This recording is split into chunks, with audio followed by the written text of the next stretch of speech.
जिवंत देव, जो पवित्र प्रभू येशू ख्रिस्त याच्या नावाला धन्यवाद देऊ. इब्री लोकास पत्र याचा 12वा अध्याय याच्या 14व्या वचनापासून मी आपल्यासाठी वाचतो. बोध व इशारे सर्वांबरोबर शांततेने राहण्याचा व ज्या वाचून कोणालाही प्रभूला पाहता येत नाही ते पवित्रीकरण मिळवण्याचा झटून प्रयत्न करा.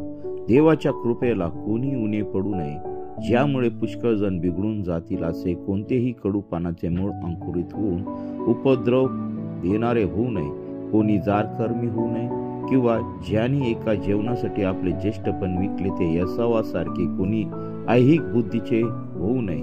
म्हणून ह्याकडे लक्ष द्या. तुम्हाला माहित आहे की त्यानंतर तो वारशाने आशीर्वाद मिळवण्याची इच्छा करीत असताही त्याचा नकार झाला.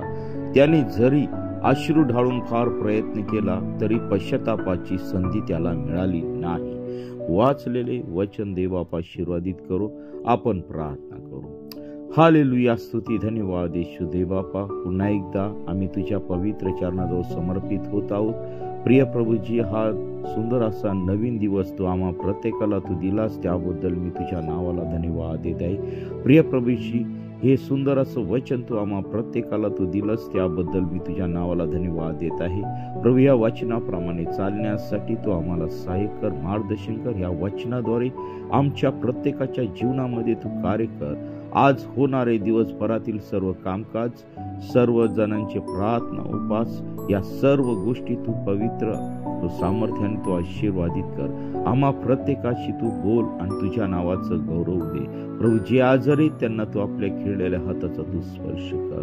प्रभू, जे संकटात आहेत, अडचणीत आहेत, त्या सर्व गोष्टी त्यांच्या जीवनातून तू काढून टाक. प्रभू, जे कर्जाने दबलेले आहेत, प्रभू त्यांच्या जीवनातील सर्व कर्ज तू काढून टाक. प्रभू, जे निराशेत आहे, व्यसनात आहे, त्या सर्व गोष्टी त्यांच्या जीवनातून तू काढून टाक. ओ पित्या परमेश्वरा, आम्हा प्रत्येकाला तुझ्या वचनाची दार तू उघड, तुझ्या स्वार्थीची दार तू उघड. आमच्या प्रत्येकाच्या जीवनामध्ये तू उतरू नये. आणि प्रिय प्रभूजी, आजचा दिवस सर्वांचा तू आशीर्वादित केलेला आहे, त्याबद्दल मी तुझ्या नावाला धन्यवाद देत आहे. दिवसभरातील सर्व पाप, होणाऱ्या सर्व पापापासून तू आम्हाला दूर ठेव. आणि प्रिय प्रभू येशू, झालेल्या सर्व पापांची तू आम्हाला क्षमा कर. आणि तुझं पवित्र जीवन जगण्यासाठी तू आम्हा प्रत्येकाला तू सहाय्य आणि मार्गदर्शन कर. तुझ्या पवित्र आत्म्याद्वारे तू आम्हा प्रत्येकाला तू चालव. आणि प्रिय प्रभू येशू, हा संपूर्ण दिवस तुझ्या चरणाजवळ समर्पित करत आहे. लहान थोरापासून तर थेट वडीलधाऱ्यांपर्यंत प्रिय प्रभू येशू, तू आम्हा सर्वांना तू आशीर्वादित कर. आमचा देश, आमचं राज्य तू आशीर्वादित कर आणि तुझं गौरव दे. आजचा दिवस तू आमच्या प्रत्येकासाठी तू सुंदर असा केलेला आहे, त्याबद्दल मी तुझ्या नावाला धन्यवाद देते. तुझ्या पवित्रतेत, तुझ्या सामर्थ्यात आजचा दिवस जगण्यासाठी तू आम्हा प्रत्येकाला तू सहाय्य कर. इथून पुढची वेळ काळ सर्व काही तुझ्या पवित्र चरणाजवळ समर्पित करत आहे. ही प्रार्थना येशूच्या नावाने मागतो म्हणून आहे. आमेन.